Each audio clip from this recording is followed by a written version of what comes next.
ಅನಿಲ್ ತಡ್ಕಲ್ ಅವರು ನಮ್ಮ ಜೊತೆಗಿದ್ದಾರೆ. ಅನಿಲ್ ತಡ್ಕಲ್ ಅವರೇ, ಯಾವತ್ತೂ ಆಗಬೇಕಾಗಿತ್ತು ಗ್ಯಾರಂಟಿ ಫಲಾನುಭವಿಗಳ ಪಟ್ಟಿಯ ಪರಿಷ್ಕರಣೆ. ಅಂತೂ ಇಂತೂ ಮಾಡಬೇಕು ಅಂತ ಹೊರಟಿದ್ದೀರಿ. All the best. ಸ್ಟ್ರಿಕ್ಟಾಗಿ ಮಾಡಿ.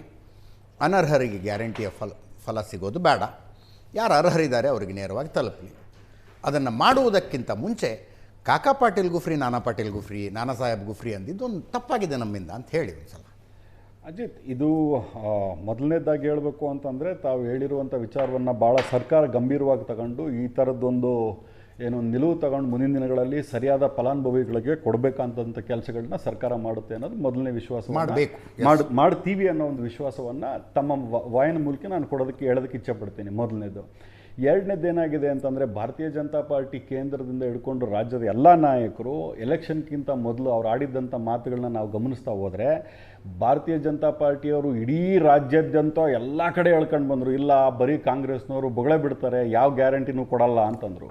ಸರ್ಕಾರ ಬಂದಾಗಿದ್ದ ಮೇಲೆ ನಾವು ಬರೀ ಕೆಲವು ದಿನಗಳಲ್ಲಿ ಸರ್ಕಾರವನ್ನು ಅನುಷ್ಠಾನಕ್ಕೆ ತೊಗೊಂಡು ಬಂದ್ವಿ. ಆವಾಗ ಏನು ಹೇಳಿದ್ರು, ನಾವೇನು ಬೇಡ ಅಂದಿದ್ವಾ?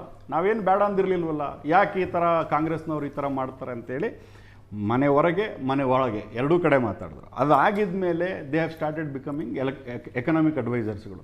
ಯಾಕೆ ನೀವು ಈ ಫಿಲ್ಟ್ರೇಷನ್ ಮಾಡ್ತಾ ಇಲ್ಲ? ಫಿಲ್ಟ್ರೇಷನ್ ಮಾಡೋದು ತಪ್ಪು ಅಂತಲ್ಲ, ಫಿಲ್ಟ್ರೇಷನ್ ಕಾಲಕ್ರಮೇಣಕ್ಕೆ ಆಗಬೇಕಾಗಿತ್ತು, ಕಾಲಕ್ರಮೇಣಕ್ಕಾಗಿಲ್ಲ. 3 ವರ್ಷ ಬೇಕೇನ್ರಿ? ಅಲ್ಲ, ಇವರು ಅಬ್ಸಲ್ಯೂಟ್ಲಿ ರೈಟ್. ಅದೇ ನಮಗೆ ಅಲ್ಲಿ ನಾನು ಒಪ್ಕೊಳ್ತೀನಿ, ಅಲ್ಲಿ ನಮ್ಮ ಕಡೆಯಿಂದ ಒಂದು ಸಣ್ಣ ಲೋಪ ಆಗಿದೆ. ಲೋಪ ಆದರೆ ಸಿದ್ದರಾಮಯ್ಯನವ್ರಿಗೆ ಮನಸ್ಸಿರಲಿಲ್ಲ. ಇಲ್ಲ, ಸಿದ್ದರಾಮಯ್ಯನವರಿಗೆ ಮನಸ್ಸು, ಮುಖ್ಯಮಂತ್ರಿ ಇಷ್ಟು ಆರಾಮಾಗಿ ಹೇಳ್ತಿದ್ದಾರಪ್ಪ, ಸಿದ್ದರಾಮಯ್ಯನವರು ಇದನ್ನ ಹೇಳಲಿಕ್ಕೆ ಇಲ್ಲ ಸರ್. ಅದು ಏನಾಗಿದೆ ಅಂತಂದರೆ, ತಮಗೆ ಬ್ರೇಕಲ್ಲೂ ಹೇಳ್ದಂಗೆ, ಇದು ಮಂತ್ ಆನ್ ಮಂತು ಇಲ್ಲ ಕ್ವಾರ್ಟರ್ ಆನ್ ಕ್ವಾರ್ಟರ್ ಡಿಸ್ಟಿಕ್ ಲೆವೆಲಿಂದ ಸ್ಟೇಟಿಗೂ ಮತ್ತು ಡಿಸ್ಟ್ರಿಕ್ಕಿಗೆ ಡೇಟಾ ಡಿಫ್ರೆನ್ಸ್ ಇದೆ.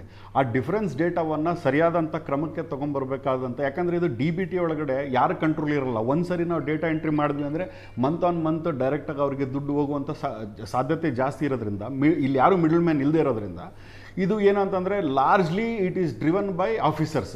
ಇಲ್ಲೇನಾಗಿದೆ ಅಂದರೆ, ಸ್ಟೇಟ್ ಒಳಗಡೆ ಡಿಸ್ಟಿಕ್ಕು ಮತ್ತು ಸರ್ಕಾರದ ಮೈಂಡ್ಸೆಟ್ಟು ಕಾರಣ ಆಗಿತ್ತು. ಮುಖ್ಯಮಂತ್ರಿಗಳ ಹಣಕಾಸು ಸಲಹೆಗಾರರಾಗಿದ್ದ ಬಸವರಾಜ ರಾಯರೆಡ್ಡಿ ಅವರು ಇದೇ ಸ್ಟುಡಿಯೋದಲ್ಲಿ ಇಲ್ಲೇ ಕೂತ್ಕೊಳ್ಳಲ್ಲ ಅಂತ ಕೇಳಿದೆ. ದಯವಿಟ್ಟು ಆ ಗ್ಯಾರಂಟಿ ಫಲಾನುಭವಿಗಳ ಪಟ್ಟಿ ಪರಿಷ್ಕರಣೆ ಮಾಡಿ, ರಾಜ್ಯದಲ್ಲಿ ಅಭಿವೃದ್ಧಿ ಆಗ್ತಾ ಇಲ್ಲ ಅಂತ ಹೇಳಿದ್ರೆ. ಅಲ್ಲ, ಒಂದ್ ನಿಮಿಷ. ಬಸವರಾಜ ರಾಯರೆಡ್ಡಿ ಅವ್ರು ಏನು ಹೇಳಿದ್ರು ಗೊತ್ತಾ? ಏನ್ರಿ ಆಗರ್ಭ ಶ್ರೀಮಂತರಿಗೆ ಏನಾದ್ರು ಹೋಗ್ತಾ ಇದೆಯಾ? ಕೆಳ ಮಧ್ಯಮ ವರ್ಗದವ್ರಿಗೆ ಹೋಗ್ತಾ ಇರೋದು ಒಂದಷ್ಟು ಮಧ್ಯಮ ವರ್ಗದವ್ರಿಗೂ ಹೋಗ್ತಿರ್ಬೋದಪ್ಪ. ಇಲ್ಲ, ಏನ್ ತಪ್ಪಿದೆ ಬಿಡಿ.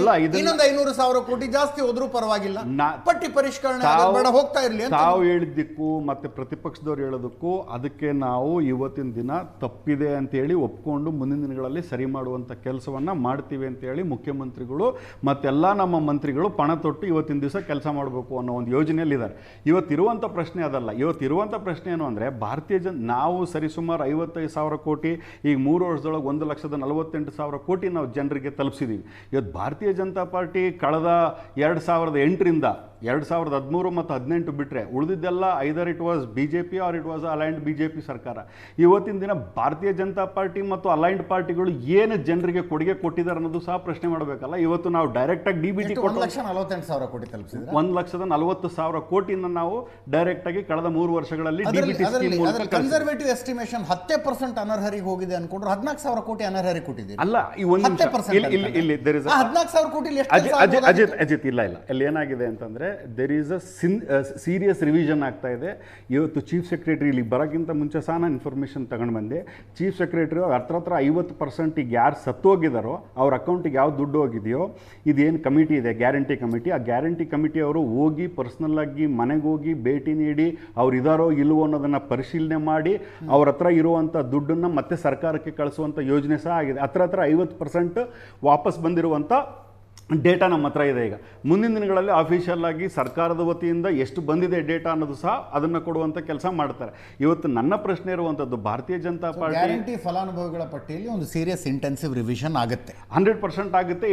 SIR ಅಂತಾರೆ ಸರ್ ಅದಕ್ಕೆ. ಅಲ್ಲ, ಅಲ್ಲಿಗೆ ಬರ್ತೇನೆ, ಅದು ಬೇರೆ. ಮತ್ತೆ ನೀವು ಅಲ್ಲಿಗೆ ತಗೊಂಡೋಗ್ಬಿಟ್ರೆ ನನಗೆ ಕಷ್ಟ ಆಗ್ಬಿಡ್ತಾರೆ.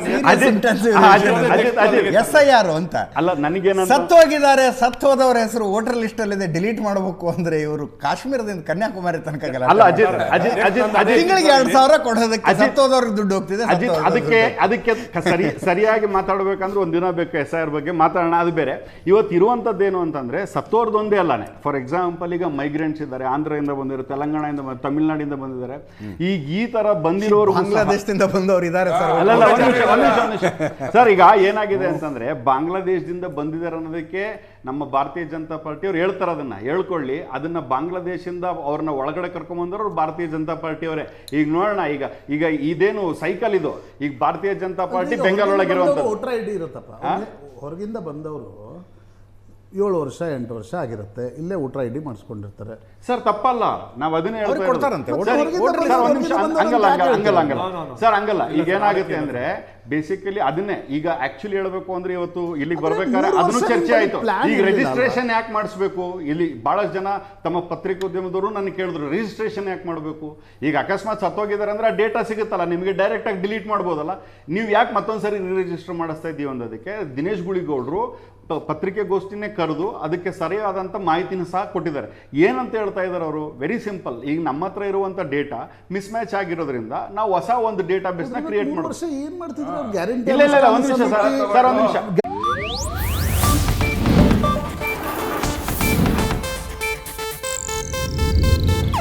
ಇದು ಏಷ್ಯಾನೆಟ್ ನ್ಯೂಸ್ ನೆಟ್ವರ್ಕ್ ಪ್ರಸ್ತುತಿ.